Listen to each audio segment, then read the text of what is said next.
ಮಾನದ ಪುತ್ತಿಯನ್ನೇ ಕ್ಷಣಾರ್ಧದಲ್ಲಿ ಕಂಡ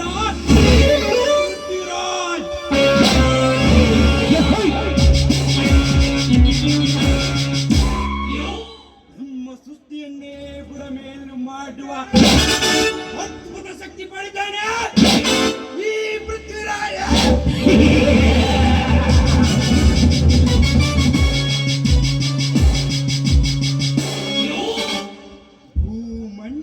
ತಿರುಗಿ ಅದೋ ಮಂಡಲ ಸುತ್ತಿ ಮಂಡಲ ಮುಟ್ಟಿ ಚಂದ್ರಲೋಕಕ್ಕೆ ಕಾಲಿಟ್ಟ ಈ ಮಾನವ ಸಾಧಿಸಿದ ವಿಜಯ ಸೃಷ್ಟಿಯ ವಿಚಿತ್ರ ದಿಗ್ವಿಜಯದ ಸಂಕೇತ.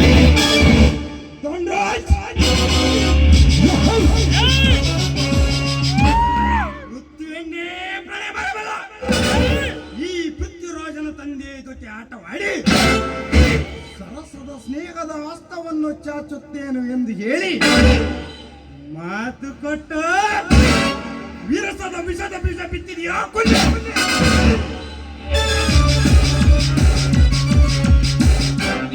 ಪೃಥ್ವಿರಾಜರೆಂಬುದು ನಿನಗಿನ್ನೂ ತಿಳಿದಿಲ್ಲ.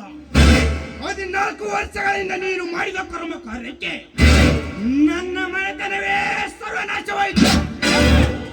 ನನ್ನ ತಾಯಿಯನ್ನು ಕೊಲೆ ಮಾಡಿ ನನ್ನ ತಂದೆ ಗಳಿಸಿರುವ ಬಂಗಾರವನ್ನು ಲೂಟಿ ಮಾಡಿ ಅಗರ್ಭ ಶ್ರೀಮಂತರೆಂದು ಬೆಸಿ ಮೆರೆತಿದ್ದಾರೆ.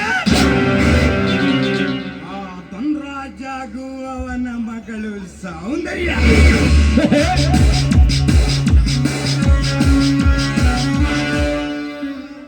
ತಾವೇ ಕುಬೇರನ ಮಕ್ಕಳೆಂದು ಕುಳಿತಿದ್ದಾರೆ.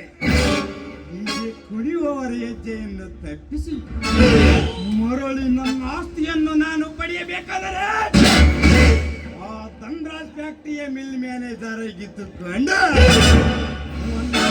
ಅವನ ಎಲ್ಲ ವ್ಯವಹಾರವನ್ನು ಕೆಡಿಸಿ ಮೋಜು ನೋಡುವ ಮೋಜುಗಾರ ನಾನಾಗಲೇಬೇಕು.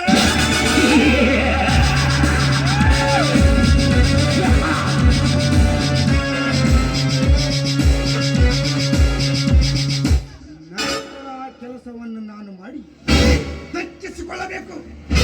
ಇನ್ನ ಸೌಂದರ್ಯ ಸುರಲೋಕದ ಸೌಂದರ್ಯ ಆ ಸುಂದರಿಯ ಮನದರಸನಾಗಿ ಸಮಯ ಸಾಧಿಸಿ ಧನರಾಜ್ ಮೇಲೆ ತೀರಿಸಿಕೊಳ್ಳುವುದೇ ನನ್ನ ಗುರಿ.